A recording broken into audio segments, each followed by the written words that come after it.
video has emerged of the terrifying moment a gas tanker exploded on a highway in China, killing 5 people and sending visible shockwaves across the road.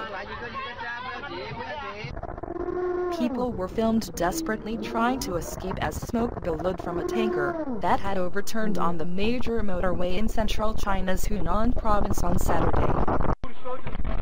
After the road is engulfed in thick smoke, a massive blast rocks the highway and surrounding valley.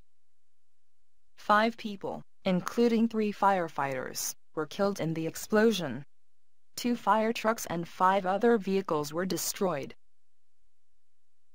The tanker was carrying liquefied natural gas and had leaked around 20 tons before the blast.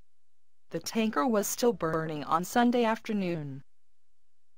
7 vehicles including 2 fire trucks were destroyed in the blast. The cause of the accident is still under investigation.